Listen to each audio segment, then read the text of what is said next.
My cat is always a litmus test for whether food is good or not. I mean, he's practically Garfield. Sadly, I can't bring him onto the 17-hour flight from New York to Beijing. Yes, 17 hours. While I automatically got upgraded to first class only once, the other 24 economy trips between America and the Middle Kingdom have been common, to say the least. Other than movies I'd never watch, games I'd never play, I'd like to turn our attention to the food that we eat. Jaded Food Vlogger Visits China, Part 1, Plane. The flight began with an hour-long defrosting.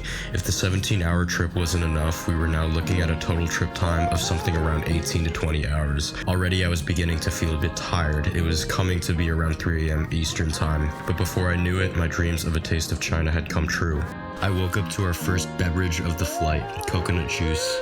After admiring the cup with many logos, I took my first sip. Let's just say that Chinese coconut products are superior. They are cheap, fully natural, and have a unique flavor to them. Stay tuned for my trip to Hainan, where those nuts themselves are harvested.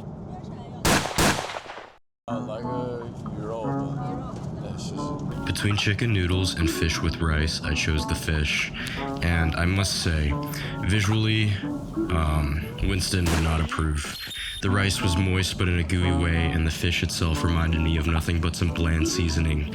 I'll give the dish some credit, as in flights you lose about a quarter of your sensitivity of taste.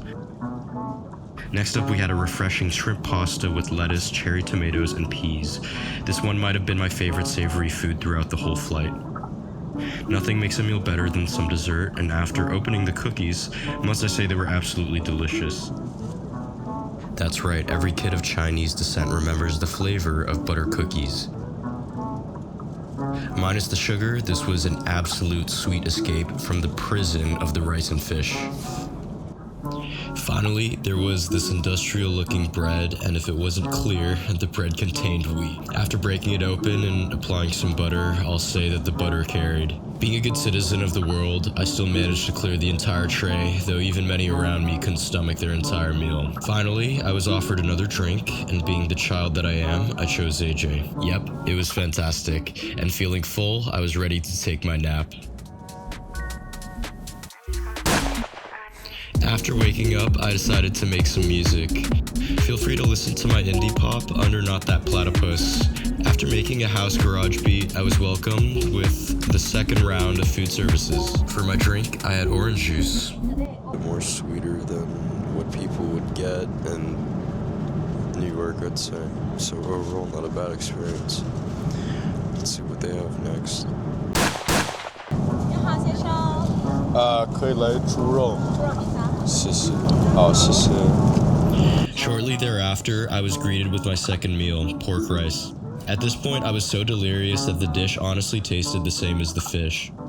And so, to entice my taste buds, I chose to go for something refreshing, the fruit salad. We had pineapple, honeydew, and watermelon, which I eat a lot before going to work in New York.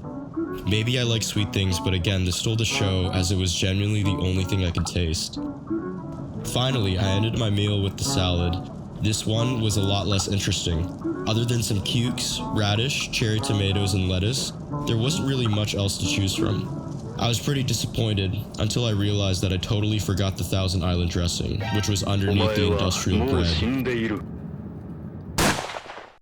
After filling out some paperwork to enter the country, I constantly reminded myself that the mid-meals I had were only there to set a contrast to how fire the actual food of China was going to be. I soon realized that we were edging ever closer to the Asian continent. The transition from dark outside the windows to literal sunrise was amazing.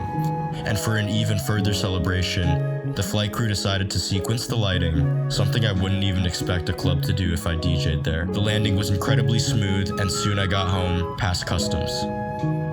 If my mom's meals were 5 out of 5, overall I'd give this experience a weak 2 stars out of 5. The food was on par, if not mid, in comparison to Delta and Cathay economy flights to China.